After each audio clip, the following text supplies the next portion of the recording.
tous, bienvenue sur le plateau d'Eurosatory News ce matin. Je m'appelle Élise Bronsard et j'ai l'honneur de recevoir Frédéric Gracien ce matin, qui est au comité exécutif d'Arcus, qu'on ne présente plus mais qu'on peut présenter quand même. Vous êtes présent dans plus de 60 pays, c'est ça? Vous avez une gamme de produits qui est très très large.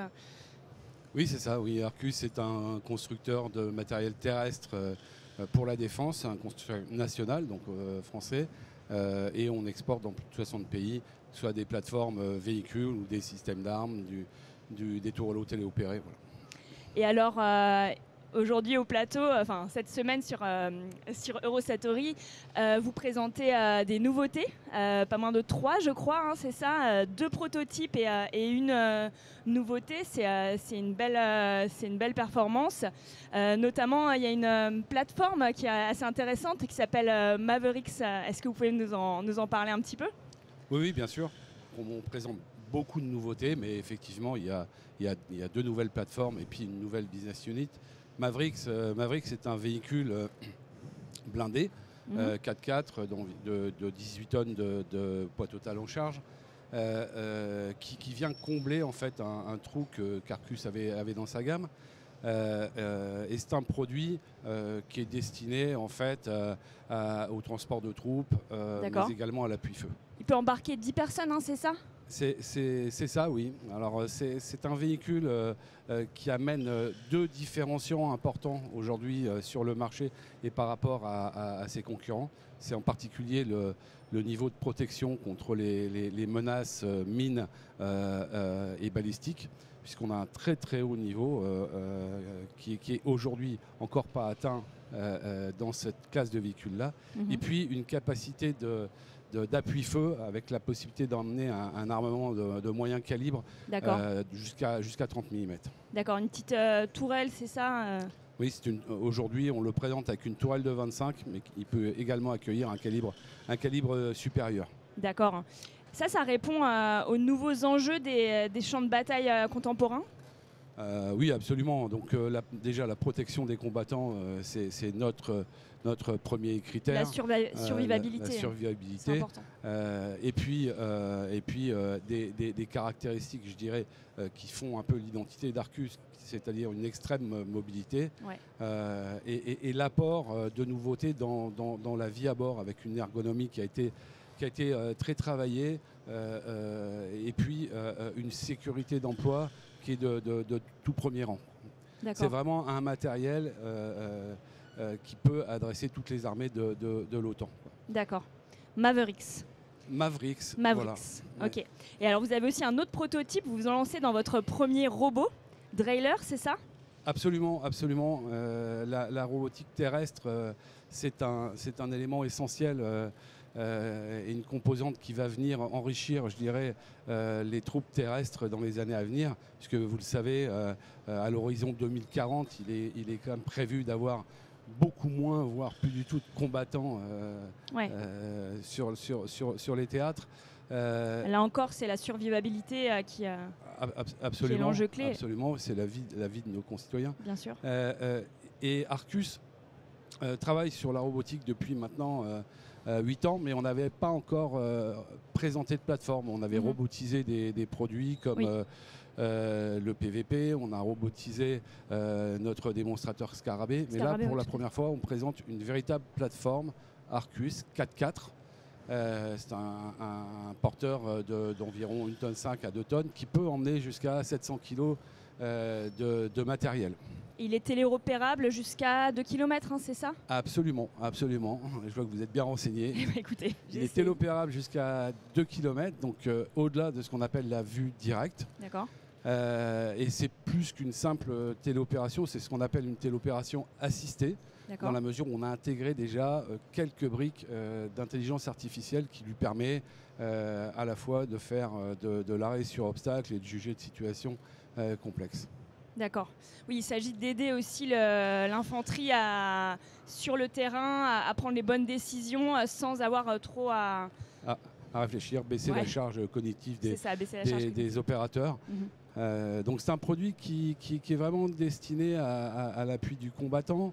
et qui peut, en termes de mission, soit opérer des missions de reconnaissance, d'observation, de déminage, mais également de l'appui-feu. D'ailleurs, sur notre stand, il est présenté avec un armement téléopéré qui est produit par notre business unit Hornet. D'accord. Un tourneau téléopéré de 12,7 mm qui permet de faire de l'appui aux combattants. D'accord. Il a une charge utile de 700 kg. 700 kg, absolument. Ouais.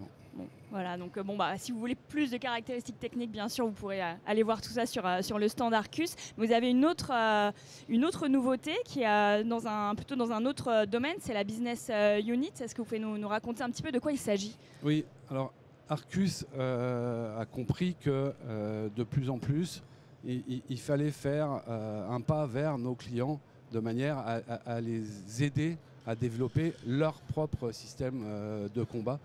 Donc on crée et on lance officiellement cette année, pendant Eurosatory, la business unit qu'on appelle Arcus Turnkey Solution, donc des solutions clés en main. D'accord. Et l'idée, c'est d'apporter à nos clients 100 ans de savoir-faire en matière d'ingénierie, en matière de production, en matière de soutien, de formation, de manière à les aider à se développer. Alors, ça peut être des applications très diverses. Ça peut être développer un produit qui leur est propre, un véhicule blindé, un véhicule de reconnaissance. Ça peut être moderniser des véhicules déjà en service, qui soient d'origine Arcus ou d'autres origines. C'est amener par exemple des kits de protection balistique. Ça peut être amener une mobilité supérieure avec des remotorisations. Ça peut être intégrer des systèmes, de l'armement, des radios, des moyens d'observation. Voilà. Et ça, c'est pour la partie ingénierie. Donc, bien évidemment, on imagine le transfert de technologie, l'accompagnement des bureaux d'études de nos partenaires. Mais c'est également les aider à produire localement, avec la mise en place d'usines, de chaînes de production, la mise en place de supply chain, donc identifier des fournisseurs locaux, les qualifier, mettre en place la logistique d'approvisionnement. Et puis, pour le dernier volet de la vie du produit, c'est l'accompagnement dans la vie en service avec ce qu'on appelle le soutien, la maintenance, la formation, la reconfiguration, voilà, ce genre de choses. D'accord, donc ça c'est Arcus Turnkey Solution. Oui, absolument. D'accord. Et donc c'est pour vraiment aider à fabriquer et à la maintenance des produits, des véhicules, des... Oui, concevoir, produire, maintenir. Ah, c'est toute la chaîne de vie en du fait produit. du produit. Oui, absolument. Ok, donc alors en résumé, c'est donc trois nouveautés et les deux prototypes dont on parlait au début, Mavericks et le robot. Vous avez mis seulement quelques mois, j'ai entendu, à les développer. C'est une prouesse. Oui, c'est en fait c'est le fruit de réflexions stratégiques sur notre positionnement long terme qui nous a amené à accélérer ces développements. Et on les a effectivement pensés et réalisés en l'espace de 9 mois, depuis la page blanche. Alors ça se fait évidemment en partant de briques technologiques qui sont déjà disponibles chez Arcus, mais au-delà de ça, en apportant, je dirais, tous nos savoir-faire. On a mis le meilleur d'Arcus dans ces plateformes-là, qui sont vraiment des nouveautés totales. Et on l'a fait, je dirais, avant tout, grâce à nos équipes. Bien sûr. Grâce à nos équipes qui sont à la fois compétentes, disponibles et totalement passionnées. Et tournées vers l'innovation, en fait. Et franchement tournées vers l'innovation. Il y a une belle dynamique de collaboration en ce moment au sein d'Arcus, ce qui nous a permis de produire ces matériels en l'espace de 9 mois. Qui sont déjà en vente, opérationnels. Alors, on les présente, ça reste des prototypes, mais on prévoit de les produire d'ici 12 à 18 mois. En fait. 12 à 18 mois, oui. D'accord. Ok, très bien.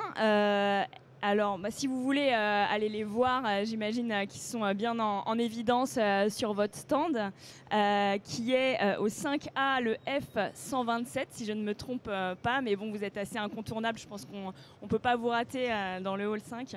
Non, le stand d'Arcus est relativement visible. Oui. Et bien évidemment, nous sommes tous là, motivés pour vous accueillir et vous présenter ces nouveautés. Monsieur Gracien, je vous remercie d'être passé sur ce plateau pour présenter ces nouveautés. Je vous remercie de nous avoir suivis. À bientôt sur Eurosatory News.